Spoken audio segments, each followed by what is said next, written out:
not sure if we do have a replay of that or not, but about to go back to racing.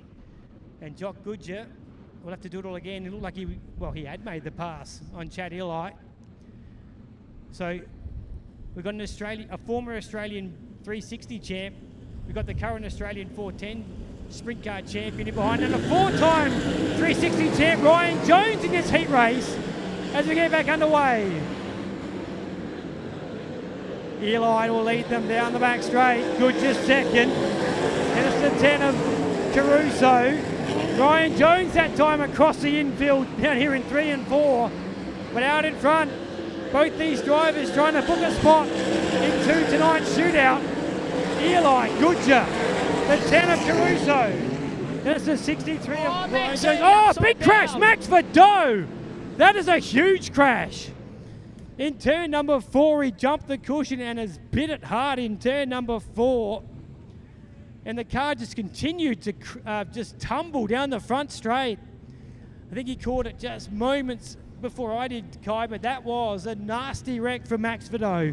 Yeah, you can see where Jock Goodyear's sitting now, just a car length ahead of him up in the heavier stuff. You can see the wheel marks. Yeah. Maxie just went in hot, picked up the front wheels, got the fence, and like you said, dominoed halfway, well, a quarter way down the front stretch. Yeah, you can see there those tyre marks, just about where the Clay Paview banner ends, near the Ridley's Earth moving sign. You can see the marks in the heavier clay down there in turn number 4. And he's just missed the groove by, he's probably missed it by about a car length, hasn't he? And couldn't bring it back. And Max is still inside the race car. And the thing about Max, he's one of the taller sprint car drivers, as you would have noticed when I interviewed him earlier. So it'd be hard to get him out of these cars in situations like this. We've seen Glenn Sutherland also have difficulty getting out of cars at times due to his height. But let's hope that Max is okay. Once he's out of the car, and here it is up on our Clay Paview big screen. So there you go. Oh, you can see he backed it in pretty hard, and he just continued to tumble. Actually picked the front wheels up too, Kai. Got that much grip in when he jumped the cushion. You will see it here. Picks up the front wheels right there, backs it into the right rear, and tumbles over. It's quite an awkward crash. It was. We haven't seen anyone do anything like that out of 4 for a little while. And yeah, got right in there. Here it is once again. Mid-corner, over the cush, wheels up, fence, bang. Once the wheels are in the air, you've got no control. You're just driving it hard off that right rear, and the right rear's in the concrete, and he's a passenger from there, and that's a sorry-looking sight.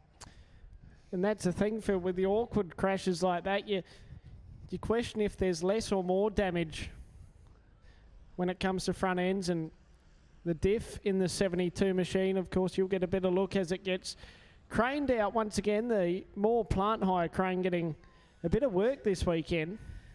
Yeah, not what we want to see. Of course, we saw young Caleb Evans destroy a race car last night in the wingless sprints, where I think, did I make reference to Linguini or something like that, wasn't it? The down tubes? The spaghetti. Spaghetti, it looked terrible. It was cracked as well at the base. It was a big crash, that one, but it was good to see Caleb was okay. Likewise, good to see that Max is out of the race car and A-OK.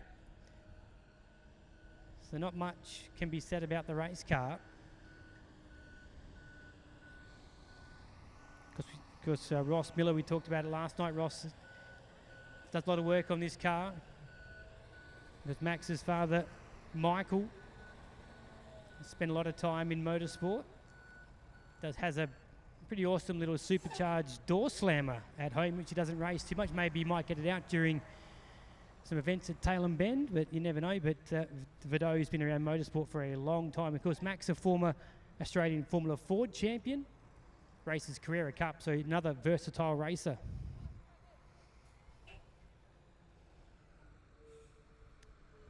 So the 72 machine going straight back to the pits via the crane. Only the 4 also laps completed at the moment, as red light conditions stay on.